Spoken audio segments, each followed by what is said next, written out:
di luar.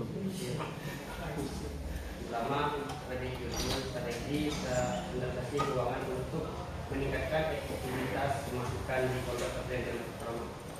Alasan kami mengambil judul ini karena ada beberapa hal yang kami tidak pahami terkait anggaran maupun pengeluaran dari pesantren kami, yang mana pengeluaran itu sangat berat untuk dikeluarkan. Doa untuk yang belakang pondok pesantren Darul Karamah. Tempat masing-masing.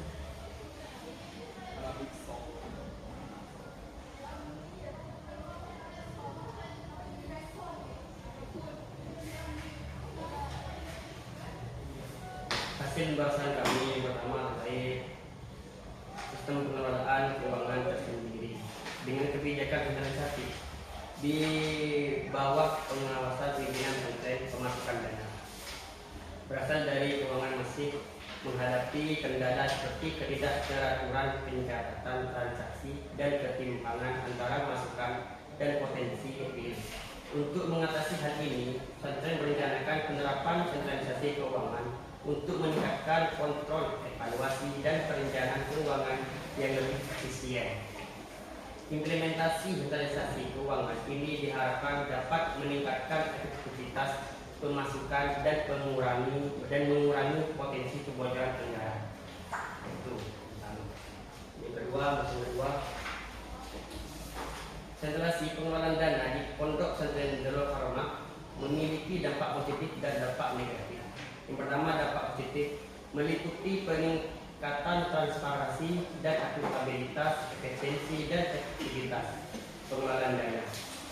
Peningkatan masukan melalui pengelolaan investasi yang terencana, seperti biaya administrasi yang lebih tinggi, potensi konsentrasi kekuasaan, dan penyelenggaraan bonus. Ketergantungan pada sistem pusat, kurang fleksibel dalam merespon kebutuhan mendesak, serta resistensi dari pihak-pihak yang terbiasa dengan sistem lama. Oleh karena itu, implementasi sentralisasi perlu dirancang dengan hati-hati untuk meminimalisir dampak negatif dan memaksimalkan manfaatnya. Untuk kesimpulan yang kami ini, sentralisasi merupakan strategi yang diterapkan untuk mengintegrasikan seluruh proses pemasukan dan pengeluaran dalam satu sistem keuangan terpusat dengan tujuan meningkatkan efektivitas, efisien, transparansi, dan akuntabilitas.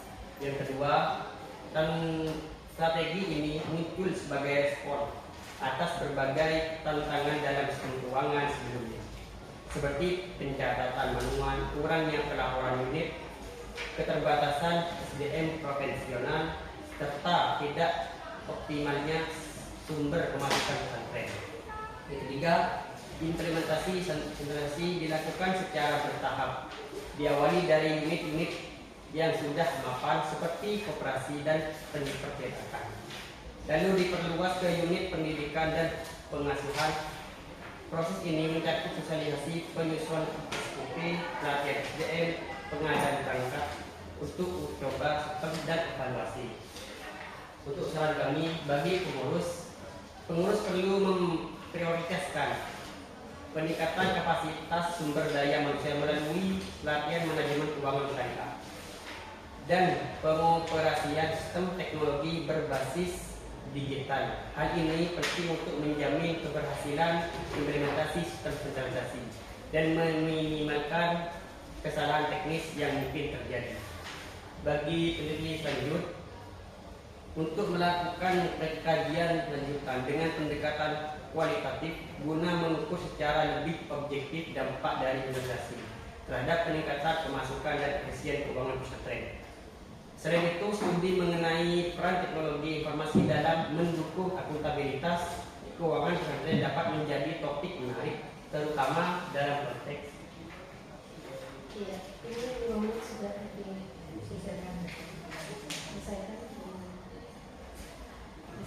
Ingat, terutama dalam konteks integrasi sistem keuangan dengan prinsip-prinsip syariah.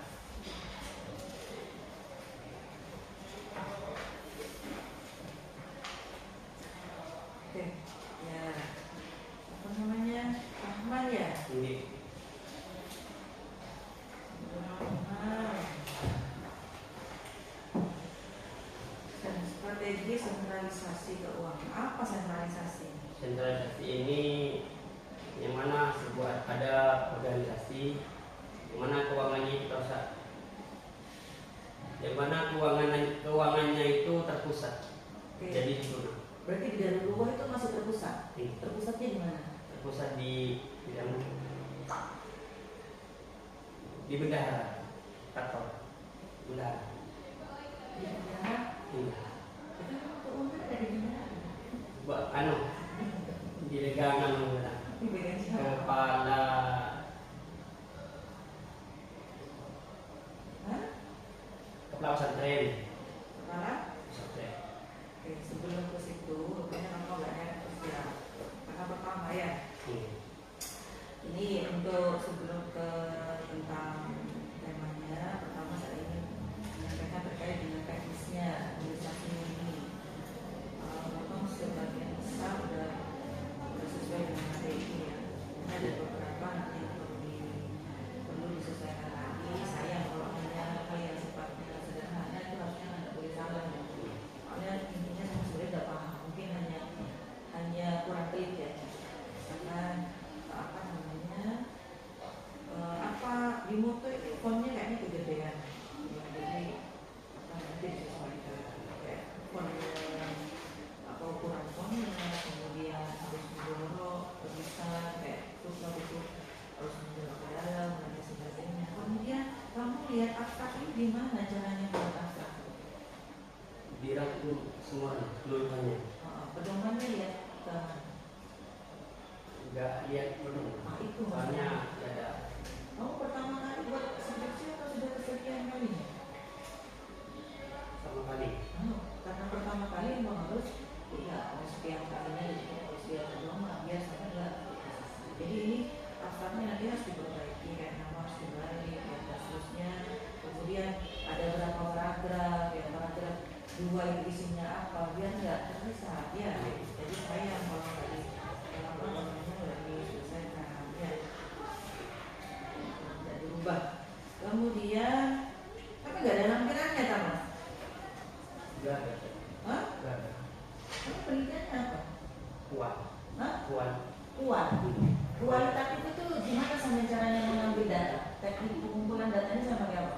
Jadi pengumpulan datanya itu dari wawancara Wawancara terus dan dokumentasi dan dokumentasi hanya 2? sama data-data.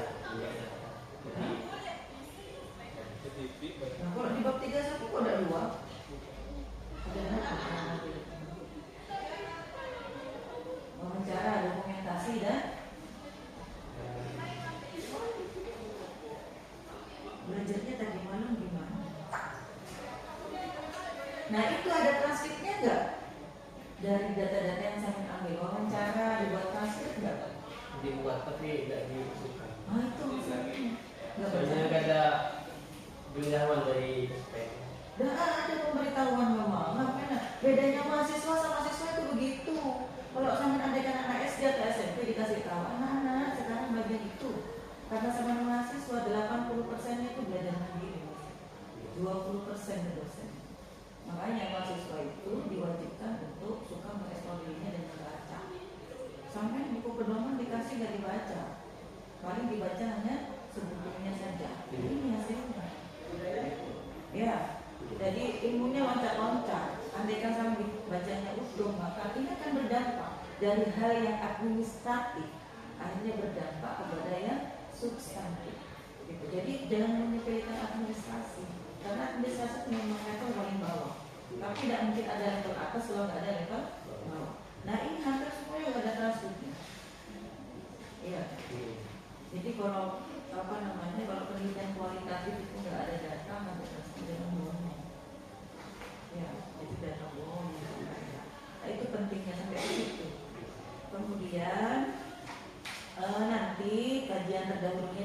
disebutkan sesuai dengan tahun ya. Jadi mana yang terdahulu tahun 2021 tentu ada di sebelum 2023 ya. Kemudian di bab 2 itu tentang apa? Kajian. Kajian apa? Ya. Kajian teori. Ada dasar keislaman enggak? Enggak ada. Dasarnya manajemen apa? Manajemen keuangan syariah. Syariah terus gimana? Ada di manajemen keuangan aja. Ya, jadi nanti kita nggak ada sama sekali dasar-dasar keislaman. Terus dilihat dari perspektif Islam dari mana? Ya, tuh. Kemudian rohnya hilang, masih mas jantungnya hilang kalau ada keislaman. Ya. Kemudian di bab 3 itu nyaris nggak ada referensinya di bawah. Ya. Hampir nyaris ini kayaknya digabung, inhot sama footnote itu diacak sama orangnya. Nah, itu tidak boleh. Nah, sekarang saya tanya, bagaimana saya menganalisis data? Kan data nggak meroleh ya, data wawancara, data ini. Bagaimana saya menganalisis data itu sampai menghasilkan kesimpulan? Cara menganalisisnya itu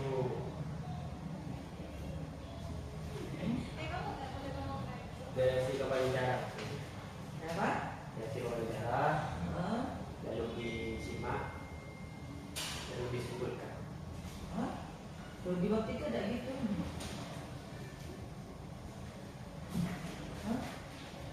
Dilakukan seperti apa? Nah, ini sama sesuaikan sama ilmu terbaru terkait dengan lifetime. Sudah nggak materi usul lagi tidak dulu.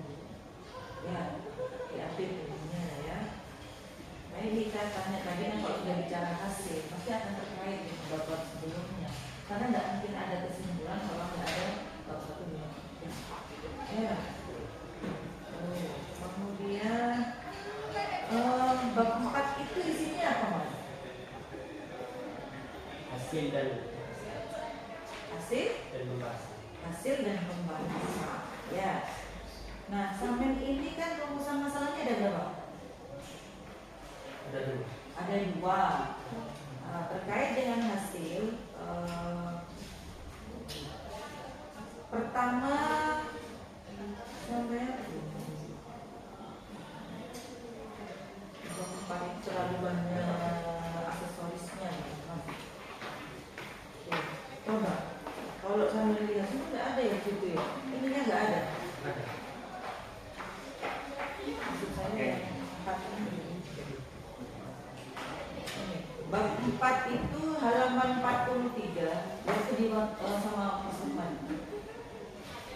Kalau saya lihat itu kan sudah halaman 43 di bab 4 itu baru ketemu hasilnya 61. Hampir 20 halaman. Itu hanya terkait dengan hal-hal yang tidak menjawab.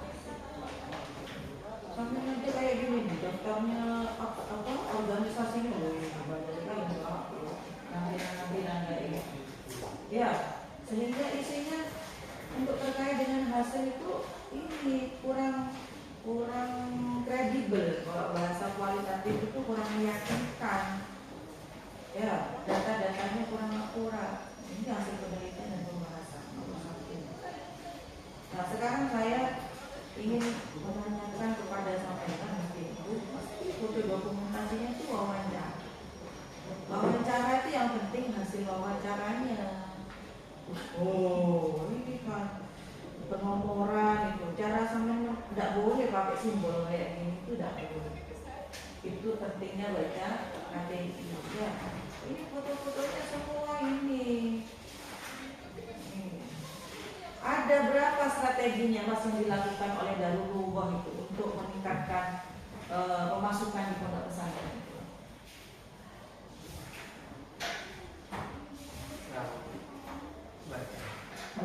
Kan sampai nomor 1, bagaimana strategi sentralisasi keuangan dapat meningkatkan? Memang meningkatkan dari tahun berapa ke tahun berapa? Ada nggak datanya di sini? Kalau menyatakan bahwa pendapatan di Darulullah Warahmah itu udah naik gitu. Ada nggak di sini datanya? Tidak. Itu siapa yang membuktikan? Dari hasil wawancara. Jadi kalau hasil wawancaranya bilang meningkat. Nah, orang bilang meningkat, orang bilang kaya, kan harus dibuktikan dengan aset kekayaannya. Nah, kalau dibilang meningkat pendapatannya berarti kan harus dikuatkan dengan hasil pendapatannya. Dan terus gimana saya percaya begitu saja? Misalnya saya ketemu sama orang nggak dikenal, sama bilang bahwa saya mahasiswa UNJA yang berprestasi. Kiranya orang lawan bicara saya percaya begitu saja? Kecuali saya tunjukkan bukti saya berprestasinya, misalkan sertifikat internasional, video saya nobar dapat juara, masih ada keyakinan dia yang menilai. Nah, kalau kayak gini terus gimana? Nah, ini pentingnya membaca pedoman itu. Sehingga karena saya pertama kali, namanya orang pertama kali buat agar tidak tersesat, agar hasilnya bagus, maka harus baca pedoman, tanya sama kakak tingkat.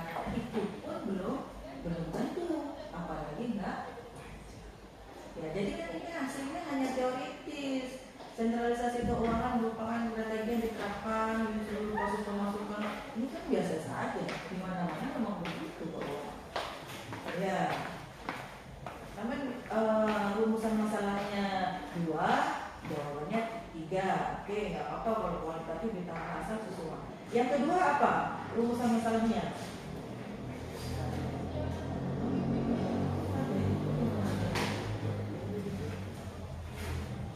Ini kan yang kedua udah hafal.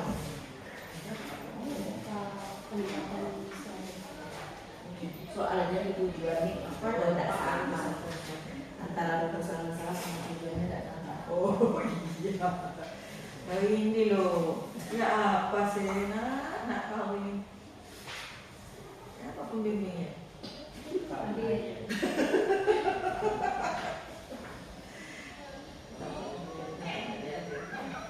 Ya sudah, nanti ini ya belajar lagi ya. Saya mau tanda tangan. Tidak ada ya kata terlambat ya. Jadi walaupun sudah di tahap akhir, bagi saya kalau sampai serius ada mahasiswa saya tuh 1 minggu tuh fokus dia bisa berubah gitu. Yang penting itu tadi mas, tahapannya itu baca dulu pedomannya, kemudian pahami dan jangan bacakan kajian terdahulu minimal ini. Dari situ maksudnya, kalau kita lihat kajian terdahulu, sampai bisa melihat, memperhatikan, oh ini ya penelitian yang bagus itu ya. Jadi tulisan yang bagus itu kalau pembacanya paham, jangan sampai ada tulisan pembacanya makin emosi gitu maksudnya. Ya, maksudnya begitu ya. Nanti diperbaiki lagi ya. Yang bisa saya katakan. Oke, terima kasih. Terima kasih Mas Rekman ya. Strategi sentralisasi keuangan untuk meningkatkan efektivitas pemasukan di pondok pesantren Darul Nurul Al-Karimah. Strategi sentralisasi sebelumnya tidak tersentral atau bagaimana? Sebelumnya tidak tersentral. Tidak tersentral. Tahun berapa tersentral? Dari tahun 2022.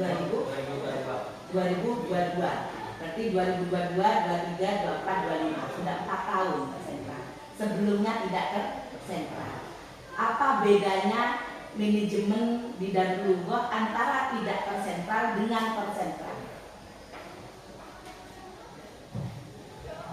Perbedaannya itu yang tidak tersentral itu sebelumnya itu ada anggaran-anggaran yang mana anggaran tersebut itu ada yang segi taman Penghitaman. atau ada nggak sesuai dengan anggaran. Ya. Oke, terus yang ngelola sama, orangnya sama. Jadi apa? Ingat pertanyaan saya ya, coba dicerna. Apa perbedaan sentralisasi dan tidak sentralisasi? Jadi sebelum 4 tahun, sebelum 2022 itu katanya tidak tersentral. Setelah tahun 2022 ke belakang tersentral. Beda manajemennya itu seperti apa? Pengelolaannya seperti apa? Bukan dananya yang ditambah. Ya. Perbedaan pengelolaannya seperti apa? Saya pengen tahu kan Anda sudah wawancara. Kalau perbedaannya itu sebelum tersentral itu dari anggarannya itu dari Perbedaan manajemen sentralisasi dan non sentralisasi apa bedanya? bedanya itu kalau tidak tersentral itu tidak terpusat dari organisasi masing-masing. Tidak terpusat dari organisasi masing-masing. Maksudnya organisasi masing-masing itu apa? Dari MTS, MTS, Oke. SMP. Jadi dana itu ada di masing-masing lembaga. Setelah itu, setelah tahun 2022 terpusat. Nah, terpusatnya ada di lembaga apa? Ada lembaga pesantren. Kepesantrenan. Oh, di kepesantrenan itu ada bagian apa yang ngurusin ini? Uang Bagian ini. pendanaan. Bagian pendanaan.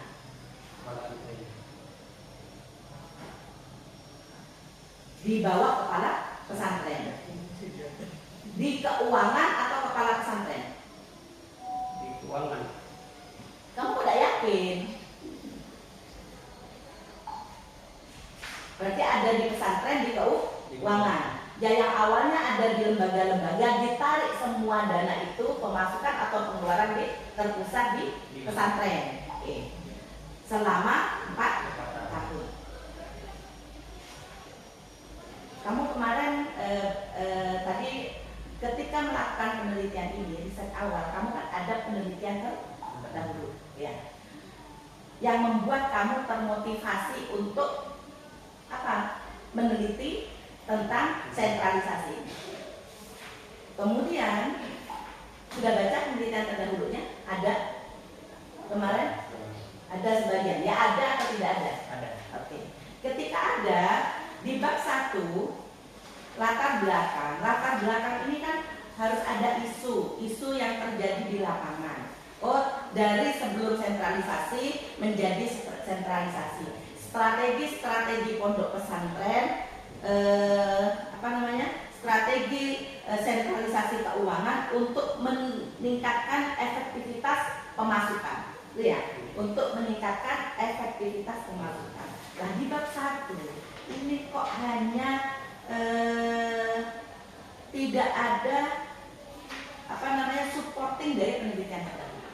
Tidak ada, kemudian tidak ada tidak ada, ya, tidak ada footnote atau bukan footnote, ya, tidak ada supporting dari penelitian terdahulu. Semuanya berdasarkan apa ini?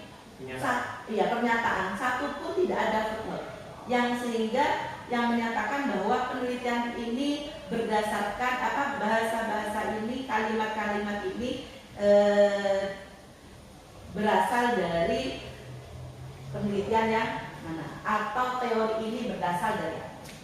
Ini pernyataan kamu atau bagaimana? Datanya dari mana? Pernyataan Dari kamu semua. Jadi ini bab 1 isinya pernyataan dari kamu semua, tanpa ada landasan teori satupun. Tanpa prasurvei. Iya. Karena di situ ada Iya, boleh langsung. itu tadi ada kata penyalahgunaan. Saya mikirnya apakah memang benar? Benar. Misalnya ada penyalahgunaan atau tidak? Karena kalau memang tidak ada, itu Itu juga akan mencari memang lagi.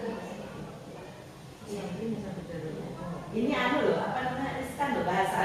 Saya sudah sudah garis-garis penyalahgunaan anggaran. Siapa yang benar? Ada yang tidak. Berarti kan harusnya terindikasi menurut siapa? Iya. Tapi menggunakannya itu dari bahan-bahan lain. Bahan-bahan. Seperti ada anggaran kursi, tapi ada lebihnya beli kursi lagi. Ya.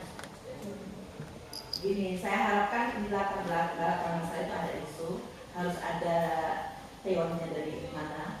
Maksudnya bahwa sentralisasi itu baik, kemudian pesantren-pesantren mana yang telah melakukan sentralisasi dan itu meningkat, dan kemudian di Darul Doa itu ketika melakukan sentralisasi selama 4 tahun itu perkembangannya seperti apa? Itu yang pertama. Jadi bab 1 ya, tolong diperbaiki lagi bahasa-bahasa yang sekiranya agak maksudnya kurang etis ya. Maksudnya di sini ketika kita kamu sampai ke penyalahgunaan siapa? Risetnya siapa? Menurut siapa? Jadi bahasa penyalahgunaan itu lebih diperhalus. Ya. Kemudian bab 1 juga diisi dari penelitian yang terdahulu. Jadi ada fondasi, kamu meneliti itu ada fondasinya. Ya. Terus yang kedua, rumusan masalah. Rumusan masalahnya ada dua. Yang pertama, bagaimana strategi. Yang kedua, dampak ya dari penerapan strategi. Di tujuan penelitian kamu, yang pertama, bagaimana strategi sentralisasi? Tujuannya untuk menganalisis kebijakan pengelolaan keuangan. Sama. Padahal rumusan masalah itu ya dijawab oleh tujuan penelitian. Harus sama. Kalau yang pertama rumusan masalahnya strategi, bagaimana strategi, maka yang kedua untuk mengetahui strategi, untuk menganalisis strategi, bukan menganalisis kebijakan pengelolaan keuangan. Ya, bahasanya, kata-katanya itu harus sama. Terus yang kedua, apa dampak dari penerapan strategi? Tujuannya apa? Menganalisis strategi sentralisasi. Makanya saya tadi ketika Bu Endang menyampaikan rumusan masalah yang kedua apa? Saya lihat tujuannya menganalisis strategi. Ketika dilihat di rumusan masalah nggak sama, tidak konsisten. Ya. Jadi kalau umpama benar kalau rumusan masalah ada 2 poin, maka tujuan penelitian harus ada 2. Tetapi harus harus sesuai. Ya.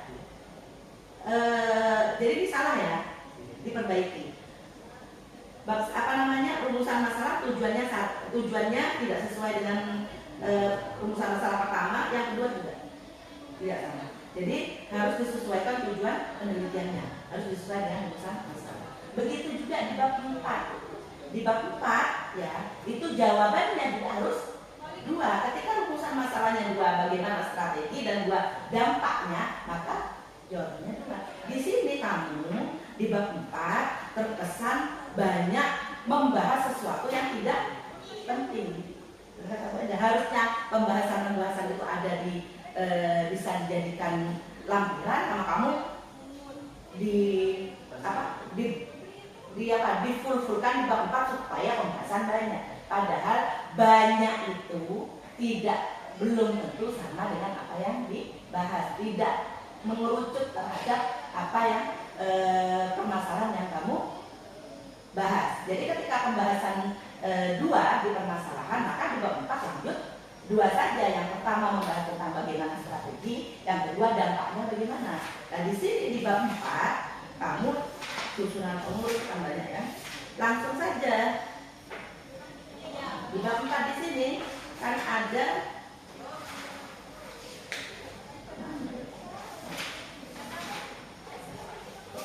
hasil penelitian dan pembahasan. Nah, di sini kok tidak ada deskripsi data? Harusnya di bab 4 itu yang B itu kita deskripsikan data. Data dari mana? Data dari kamu riset di sana. Baik itu berupa wawancara atau berupa analisis kamu, atau berupa dokumentasi, atau berupa data yang kamu dapatkan dari sana. Source risetnya itu ada di deskripsi data. Setelah di deskripsi data-data yang kamu berasal dari sana, baru kamu turunkan lagi di pembahasan. Pembahasannya apa? Yang pertama strategi, yang kedua dampak. Ya. Nah, di sini kamu kocak aja. Ya. Banyak yang kamu masukkan tidak sesuai dengan masalah. Ya. Jadi lebih difokuskan dampak sama strategi dan dampak sesuai dengan yang ada di bab 1. Itu yang saya paham.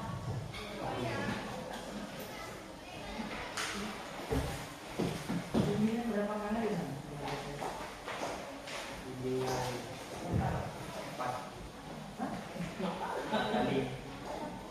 Kalau yang ini 2 kali. Paling kamu ini, Bu, sudah tanggal 25, saya minta tanda tangannya. Enggak. Hah? 6 kali langsung asisten. Kalau kalau yang pertama kali itu itu bimbingan ke petani. Ini Ya, saya tanya Bapak yang tidak ada cerita.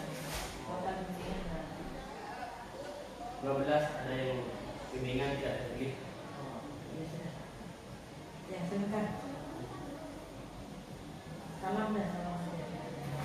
Terima kasih.